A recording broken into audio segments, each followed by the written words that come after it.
Ha llegado pues una fiesta anual para nosotros y para todo el mundo, bastante importante, y es claro que no podemos pasar tal fecha sin hablar de ella. Me refiero en forma clara a la fiesta de los muertos. Mañana ya la tenemos. Y hay necesidad, pues, de que expliquemos algo sobre los misterios de la vida y de la muerte. Ante todo, mis caros hermanos, ustedes ya saben muy bien que el camino es bastante difícil. Jesús el Cristo nos habló del camino secreto diciendo: angosta es la puerta y estrecho el camino que conduce hasta la luz, y muy pocos son los que lo hallan. Hermes Trismegisto, el 3 veces grande dios Ibis de Thoth, viva encarnación del dios Osiris, nos legó la ciencia maravillosa de la alquimia. En la Edad Media, tal ciencia hermética pasó desde el mundo árabe hasta las tierras de Europa. Y entonces por doquiera se despertó el entusiasmo por el arte hermético. En esa doctrina de Hermes está contenida, tanto en esencia como en potencia, las claves máximas del conocimiento puro que nos permiten recorrer el angosto camino del cual nos hablara Yeshua ben Pantirá, Jesús el Cristo. Bien sabemos que el gran David, en su pasada existencia, antes del cumplimiento de la misión que tuvo en la Tierra Santa, fue Yoshua, hijo de Nun. Indubitablemente, muchos son los llamados y pocos los escogidos. Ciertamente, se pueden contar con los dedos de la mano aquellos que tengan continuidad de propósitos, como para llegar hasta la meta.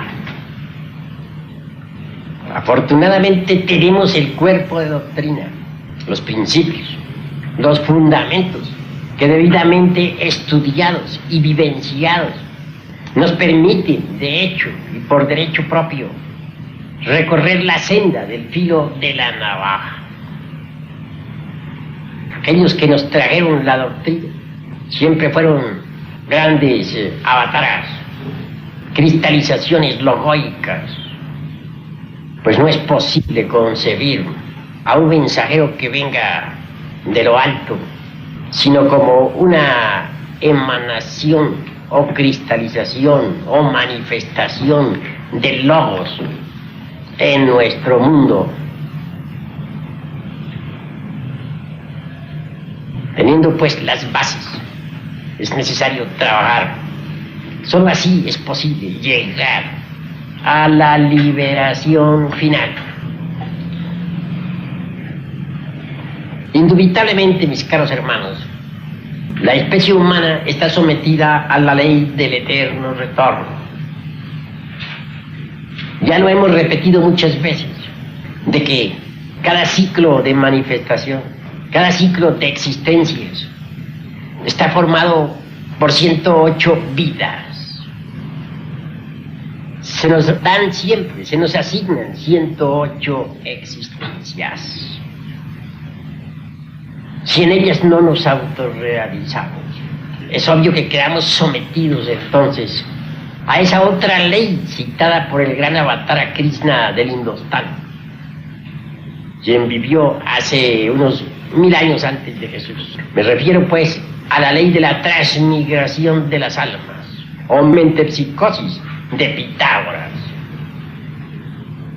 Quienes no se autorrealizan durante las 108 existencias, indiscutiblemente deberán involucionar dentro del reino mineral sumergido hasta llegar a la novena esfera. Allí se vuelven polvareda cósmica, es decir, pasan por la muerte segunda, de la cual nos hablara con tanta sabiduría el gran Kabir Jesús. Después de la muerte segunda, es decir, después de la muerte de todos los elementos inhumanos que llevamos dentro, la esencia, el alma o principio inmortal, se escapa, sale a la superficie, a la luz del sol, para recomenzar la jornada, para iniciar una nueva evolución que ha de comenzar indudablemente desde la piedra, que ha de continuar en el vegetal y proseguir más tarde en el estado animal, hasta reconquistar completamente el estado humano, o de humanoide, mejor dijéramos, que otrora se perdiera. Al regresar otra vez al estado de humanos o humanoides, se nos asignan nuevamente 108 existencias. Si nos autorrealizamos en el nuevo ciclo de vida, es magnífico. Si fallamos, es obvio que el proceso se seguirá repitiendo. Y así, mis caros hermanos, así nos toca a nosotros todos autorrealizarnos o seguir vagando por el valle del samsara, metidos en esta gran rueda fatal que siempre gira 3000 veces. Es obvio que después de la vuelta última, las oportunidades se cierran y quienes no hayan logrado la autorrealización, el adeptado, tendrán que sumergirse en el espíritu universal de vida, pero sin maestría. Tendrán la felicidad, pero sin el adeptado. Alcanzarán la dicha, pero no lograrán la autorrealización. Se convertirán simplemente en elementales del universo, y eso es todo. No hay duda, mis caros hermanos, que las 3000 vueltas de la rueda resultan dolorosas. Quienes hemos estudiado a fondo la doctrina que se relaciona con la autorrealización íntima del ser, llegamos a la conclusión lógica de que no todos los seres humanos son capaces de autorrealizarse. También es cierto y de toda verdad que no todas las mónadas o chispas divinas emanadas de entre el seno del espíritu universal de vida tienen interés en la maestría. Cuando alguna chispa virginal anhela de verdad alcanzar el adeptado, trabaja a su alma, a su esencia, y lucha por lograrlo. En el mundo vemos a muchas personas, a millones de seres humanos, que no tienen ningún interés en la autorrealización íntima del ser. Podría objetársenos diciendo que tales gentes no conocen la gnosis, el cuerpo de doctrina. Esto es válido hasta cierto punto, porque en realidad, de verdad, cuando nosotros difundimos la enseñanza por todas partes, algunos atienden el llamado, otros permanecen indiferentes, y son desafortunadamente la mayoría. Así pues, nosotros conocemos, sabemos cuándo es que hay inquietud, anhelo.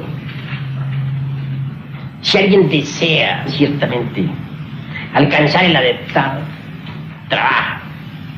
Cuando alguien tiene ese anhelo, indudablemente está movido desde sus fueros más íntimos, está trabajando en secreto, está en desasosiego. Pero ¿quién lo trabaja? Su propia chispa virginal, su real ser, porque éste en sí mismo desea alcanzar la maestría. Mas repito, no todas las chispas virginales anhelan la maestría. Al llegar el día de los muertos, es necesario que reflexionemos un poco. La gran ley Tampoco abandona a los que no anhelan la maestría, ni a aquellos que luchan por lograrla y no la logran. El omnimisericordioso vela por todas las criaturas y a nadie abandona.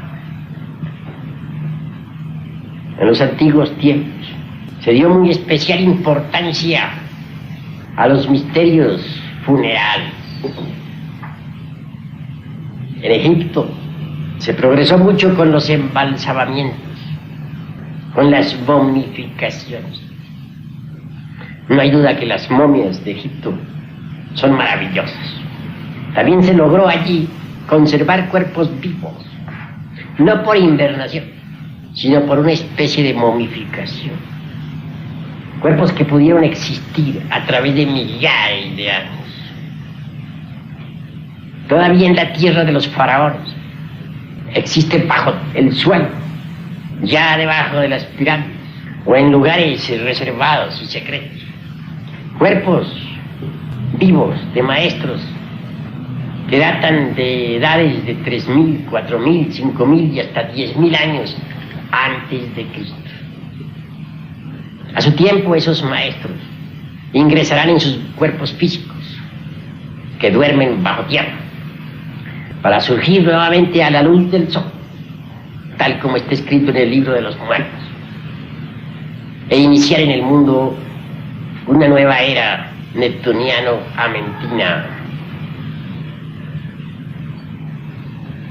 Yendo al fondo de esta cuestión, tanto los egipcios como los tibetanos, como los aztecas y los mayas enseñaron que es posible liberarse después de la muerte para no regresar más a este afligido mundo. Quienes así proceden, obviamente lo hacen sin autorrealización. Empero, como son pocos los que pueden autorrealizarse, es preferible siempre escaparse del valle doloroso del samsara. No es forzoso, no resulta indispensable aguardar hasta la vuelta 3000 de la rueda del samsara. Quienes anhelen la liberación pueden hacerlo, aunque no logren el adeptado, pues todos los seres humanos no nacieron para adeptos, ni para mahatmas, ni para logos. Y existe siempre una puerta de escape para los que no se sientan capaces de realizar la gran obra. Obviamente, si después del ciclo 3000 hemos de reingresar al seno del espíritu universal de vida, como simples elementales de la naturaleza, sin autorrealización ninguna. Esto, claro, en el caso de que no hubiésemos trabajado realmente. Pues entonces, preferible es libertarnos de una vez de esa rueda fatal. Así nos evitaríamos el descenso a los mundos infernales después de cada ciclo de manifestación y los sufrimientos terribles de este valle doloroso de lágrimas. Hay pues dos formas de emanciparnos, dos formas de evadirnos del valle del samsara. El uno, autorrealizado, convertidos en mahatmas o logos, y el otro, como simples elementales sin autorrealización íntima. Cada cual por sí mismo debe reflexionar y escoger el camino. Al escogerlo necesitamos ser serios, porque una vez dado el paso por el camino secreto, no es posible regresar atrás. Por eso es que en los misterios tibetanos, cuando alguien va a recibir la iniciación, los sacerdotes hacen sonar sus trompetas formadas con huesos de muertos, a tiempo que se le advierte al neófito: detente, caminante, no intentes seguir por el camino que está más allá de ese umbral. Recuerda que el camino de la iniciación está lleno de lágrimas, dolores, sufrimientos. Tú puedes ser feliz con la religión que se te ha enseñado y vivir en los paraísos de la naturaleza, en las tierras de los devas, de los dioses santos, etc. ¿Por qué insistes en meterte por el camino secreto?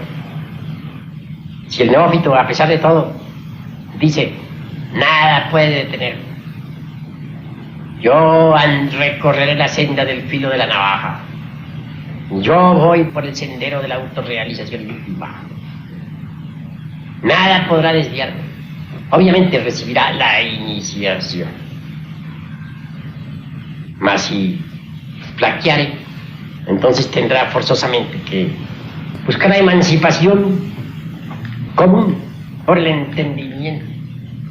Aquel tipo de liberación sin autorrealización. No podrá ser un sol, pero se contentará con ser una estrella. El camino de la emancipación por la comprensión no nos convierte en dioses, únicamente permite que nos escapemos como elementales para vivir entre el océano del espíritu universal de vida en forma definitiva. No es forzoso llegar hasta el ciclo 3000 de la vuelta de la rueda del samsara. Aquellos que ya no quieran vivir, los que estén desencantados de la vida, los que hayan bebido en el cáliz de todas las amarguras y que en modo alguno se sientan lo suficientemente preparados como para hollar la senda que los ha de convertir en dioses más allá del bien y del mal, pueden hollar la senda del menor esfuerzo, aquella que tan solo nos convierte en elementales o en pequeños budas elementales, aquella que nos permite regresar al seno de la gran realidad para siempre. Obviamente quienes no pueden autorrealizarse y terminan su ciclo de manifestación normalmente deben descender entre las entrañas de la vida y sufrir mucho para poder lograr la muerte segunda. Después de la misma viene la emancipación de la esencia elemental. Esta convertida en elemental inicia una nueva evolución. Eso, naturalmente, eso que hemos de hacer, o eso que la naturaleza ha de hacer por nosotros, dentro de las entrañas de la tierra, podemos hacerlo a voluntad, aquí y ahora, y evitarnos la bajada entre las entrañas del abismo. Si la naturaleza ha de desintegrar el ego, el mí mismo, el sí mismo, nosotros podemos hacerlo, sin necesidad de tener que hundirnos en esos abismos espantosos del reino mineral sumergido. Si hemos de quedar convertidos en elementales después de la muerte segunda, podemos quedar convertidos en elementales aquí y ahora, sin pasar por esa amargura. Así pues hay misericordia. El eterno Padre Cósmico Común, el omnimisericordioso, jamás abandona a nadie. En la muerte existen misterios extraordinarios. Quien quiera realmente emanciparse y no volver jamás, debe empezar por conocer la doctrina. Se hace indispensable disolver el ego, el yo, el mí mismo, el sí mismo. No podría exigirse a una criatura humana que logre la perfecta eliminación radical del ego aquí y ahora. No está preparada. Pero sí puede. Cualquier criatura, si así se lo propone, si quiere emanciparse, eliminar pues el ego, el yo, aunque sea en parte. Después de la muerte continuaría el resto del trabajo. Pero, y ahí viene el pero, si estuviésemos con la conciencia dormida, de todas maneras habríamos de regresar. Entonces, ¿cómo hacer para no regresar a este valle de lágrimas? Despertar la conciencia. Pero ¿cuándo hemos de despertarla? ¿Después de muertos o ahora? Es claro que aquí mismo debemos trabajar para despertar conciencia. ¿Existe alguna ciencia que nos permite el despertar de la conciencia? Sí existe.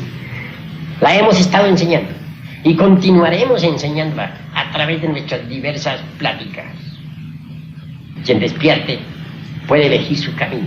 Quien despierte después de la muerte podrá trabajar.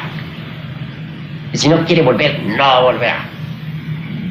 Pero, ¿cómo podría un dormido evitar el regreso, el retorno a este valle de amarguras? Imposible, ¿verdad? Se necesita primero despertar. Despiertos, sí, después de la muerte podremos trabajar. Es obvio que aquel difunto será sometido a pruebas si es que no quiere volver. En primer lugar, después de la muerte, se pasa por un desvanecimiento de 3 días, una especie de desmayo, después de los cuales, pues, se siente uno reconfortado, reanimado. Si se encuentra alerta y vigilante el difunto, si verdaderamente no tiene la conciencia dormida, si verdaderamente tiene anhelo, podrá evitar el retorno a este valle de amargura. Repito, si no desea volver, será probado. La Madre Divina, Padre que esté en secreto, o el Padre Madre en su totalidad, pues cada cual tiene su Padre que esté en secreto y su Divina Madre Kundalini, le someterán a prueba. Asumirán ante él, por ejemplo, en un momento dado, una figura terrible, sobrehumana, con el propósito de probar al difunto, mas si este permanece firme como el acero, es claro que saldrá victorioso. Mas esa no es la única prueba, existen muchas otras. El difunto que no quiera volver no debe dejarse atraer por los familiares, por el apego a hermanos, hermanas, hijos, hijas, porque se perjudica a sí mismo. Atraído por esos seres queridos que dejó en el mundo, es claro que retornará, se reincorporará nuevamente. Si se quiere no volver, hay que perder todo apego, después de la muerte, a aquellos que dejamos en este valle de lágrimas. Después de que uno ha dejado el cuerpo, la naturaleza tiene múltiples medios, sistemas para hacernos regresar o reincorporar. Y nosotros debemos comprender.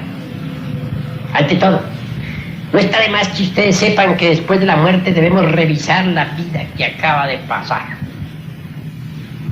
Empezaremos por el último instante, por aquel que precedió a nuestra agonía. Tendremos tendencia a vivir en la misma casa donde morimos, a recorrer por las mismas calles por donde otrora caminábamos. En una palabra, queremos recoger nuestros pasos. Los vamos recogiendo conforme vamos reviviendo las distintas edades de la existencia que acaba de pasar. Es claro que esta retrospección no es meramente intelectual. Uno vuelve a vivenciar después de la muerte todos los hechos, todos los sucesos, todos los acontecimientos de la vida que pasó. Y conforme los va reviviendo, va asumiendo también el aspecto que tuvo en cada una de sus edades. Si murió anciano, se verá viejo, y después se verá convertido en el sujeto maduro, y luego en el joven,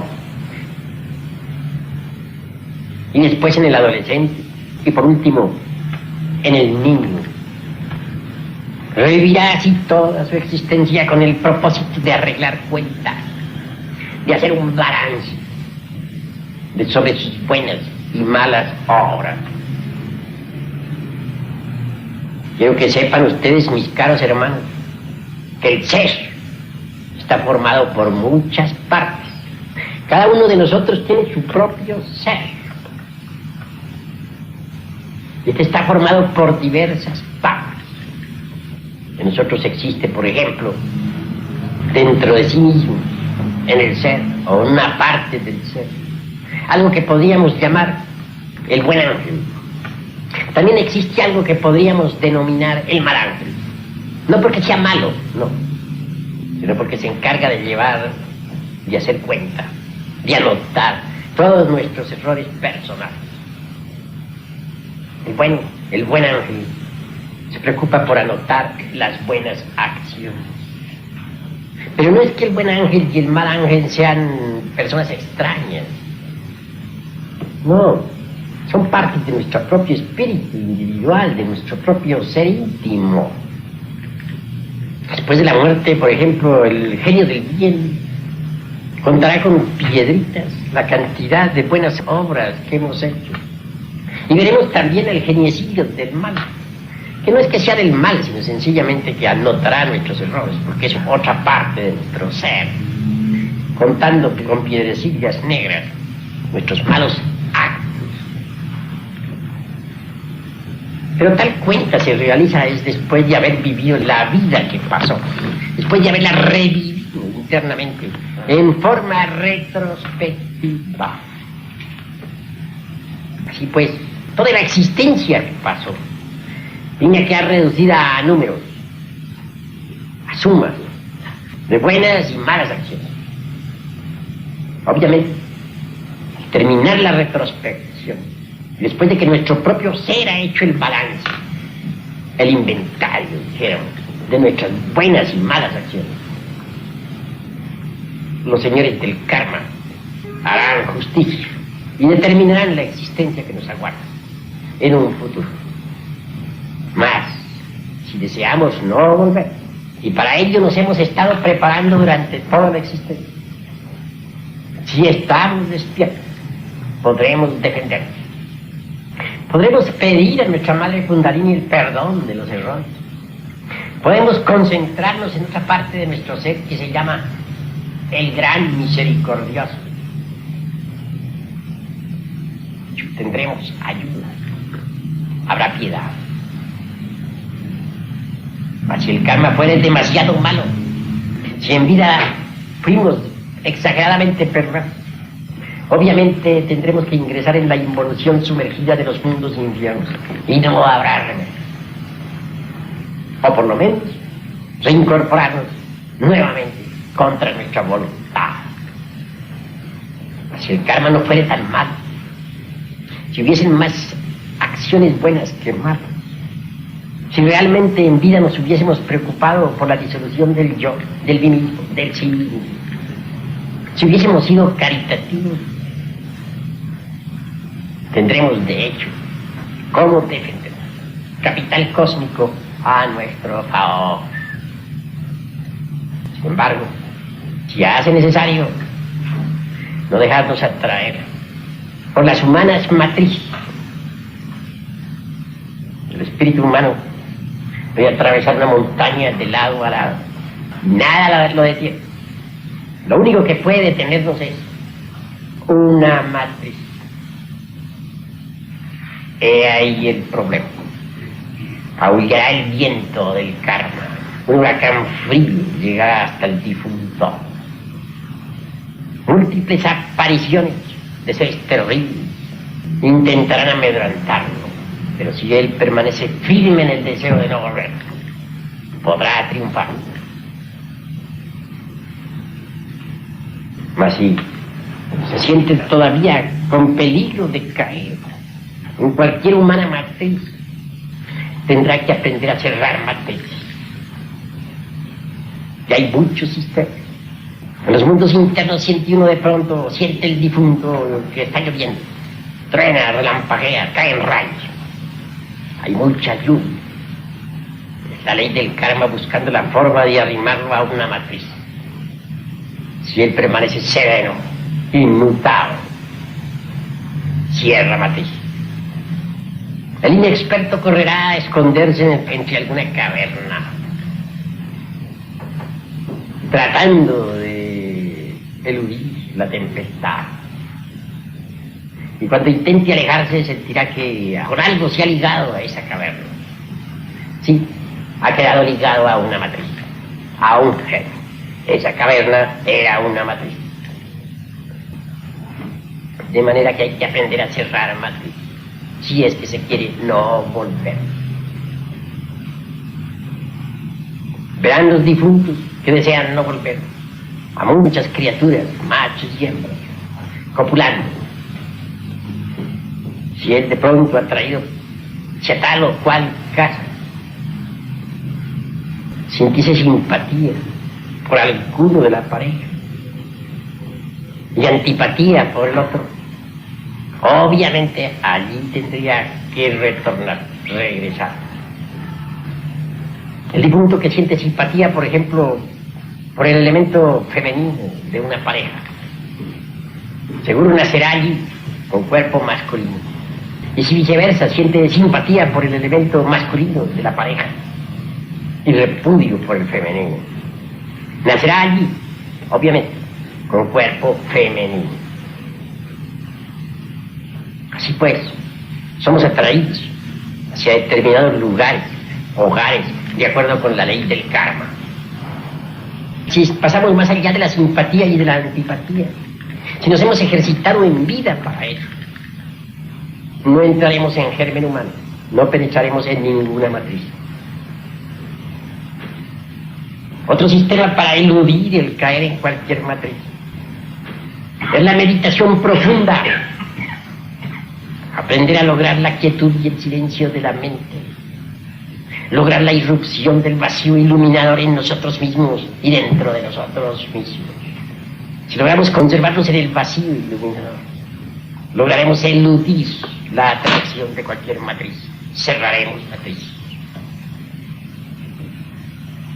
En vida, los que aspiran a liberarse, aunque sea en estado elemental, sin autorrealización, deben ser instruidos con ese propósito. Luchar por la disolución del ego, del yo, del mí mismo, del sí mismo. Andar por el camino recto. Hollar la senda de la santificación.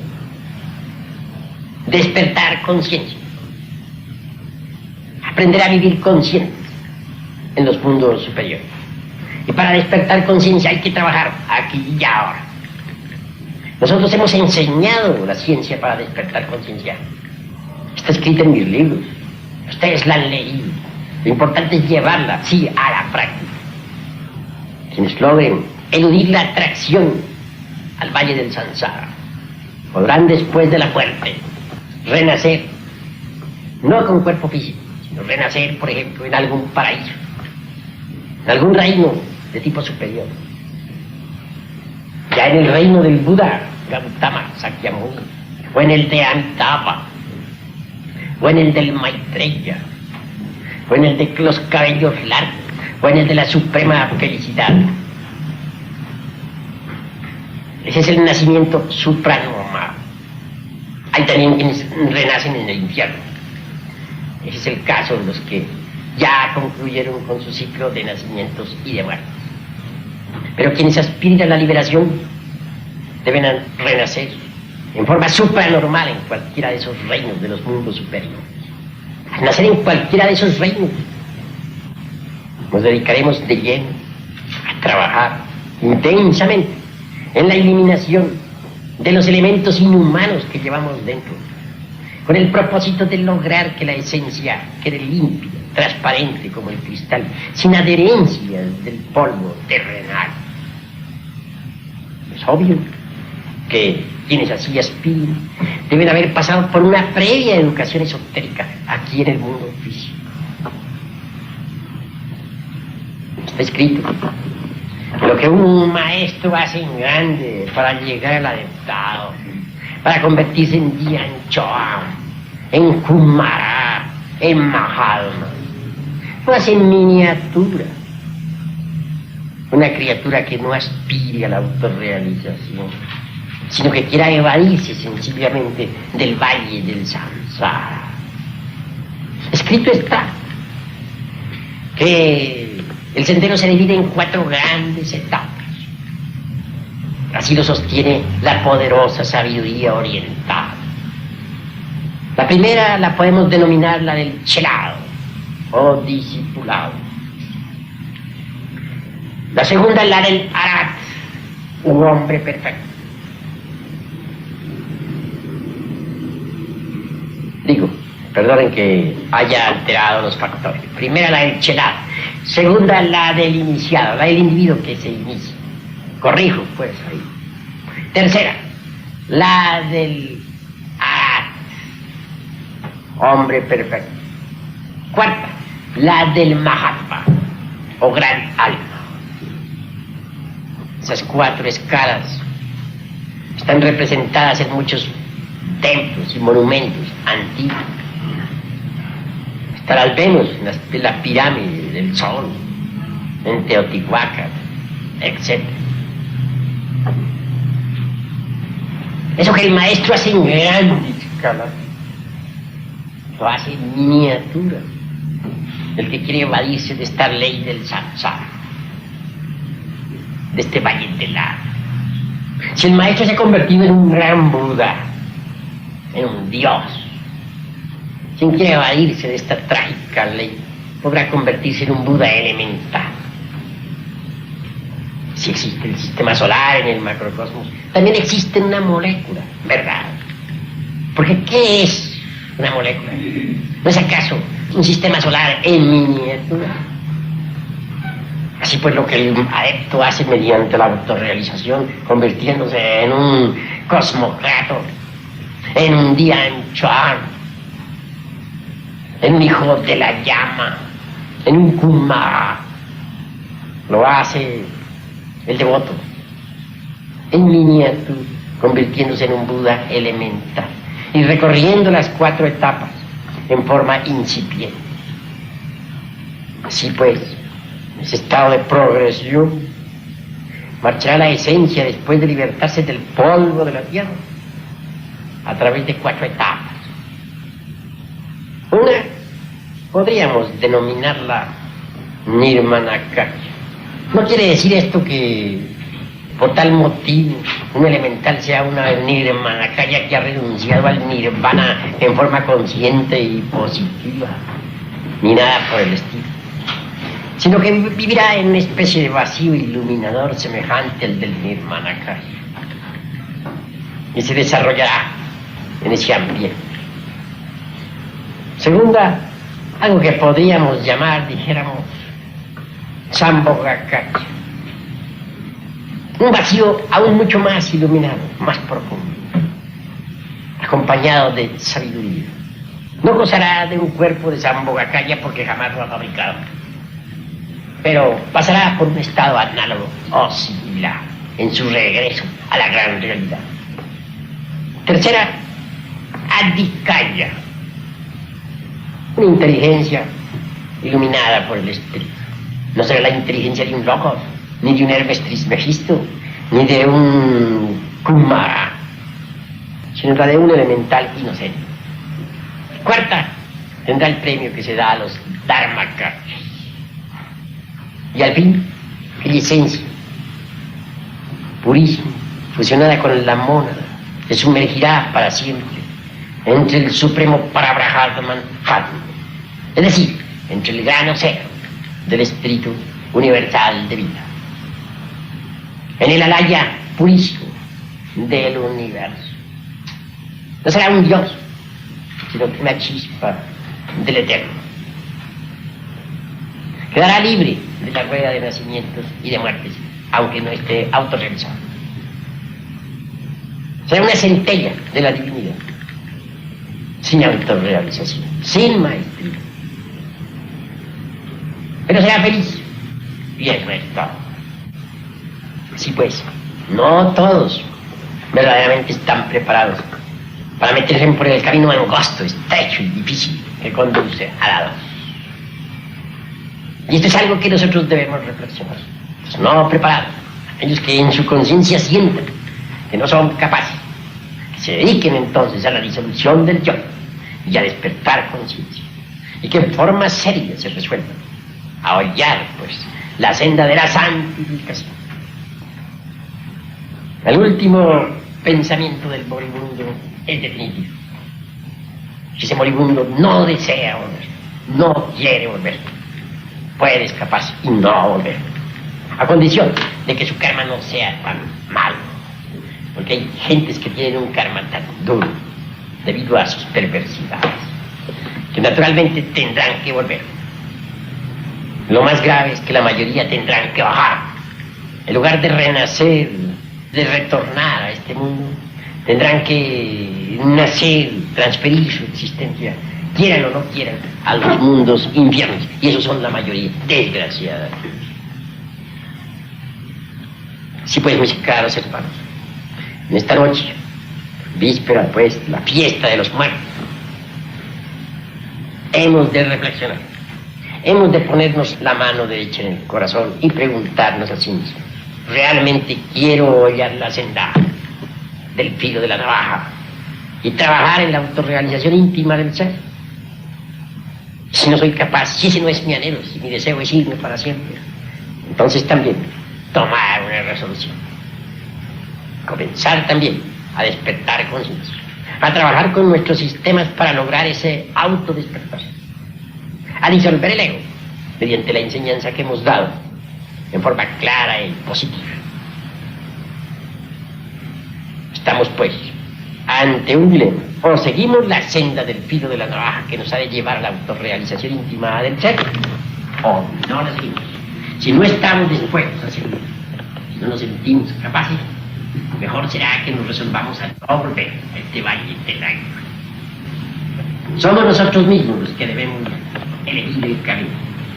Nadie puede elegirlo por nosotros. Hasta aquí esta plática. Si hay algunos que quieran hacer alguna pregunta, pueden hacerla con la más entera libertad. A ver, hermano Raco. Señor maestro, el hecho de que el cuerpo físico sea incinerado o no tiene que ver algo con la actividad,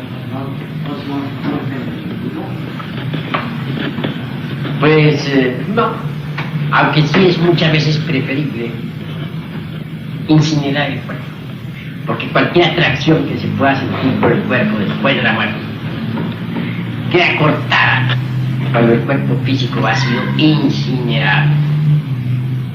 Sin embargo, no es un factor así muy grave. Algunos pueden sentir cierta atracción por su cuerpo, andan de aquí para allá buscando a su cuerpo, desearán meterse en él, se lamentarán haberlo perdido. Esos, claro, son candidatos para regresar muy pronto. Otros no sienten ninguna atracción por el cuerpo físico y prefieren marcharse definitivamente. Eso depende de la vida que nosotros hayamos llevado. Sin embargo, conviene muchas veces, conviene mejor, pues, incinerar el cuerpo. Así se pierde con el vehículo hasta las más insignificantes atracciones. Toda sutil atracción que no pudiese sentir por el cuerpo queda hecho cortar cuando el cuerpo es quemado. ¿Hay alguna otra pregunta, hermano? Hable, hermano. Con respecto a las mujeres, ¿quién se tiene que volver? ¿No siendo mujer?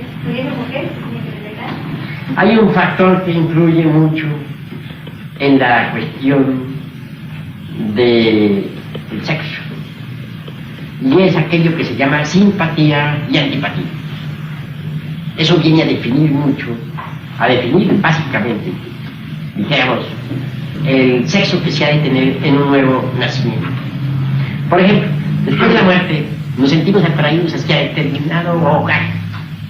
Suele a veces ser el hogar de nuestros propios familiares, de nuestros descendientes, etc.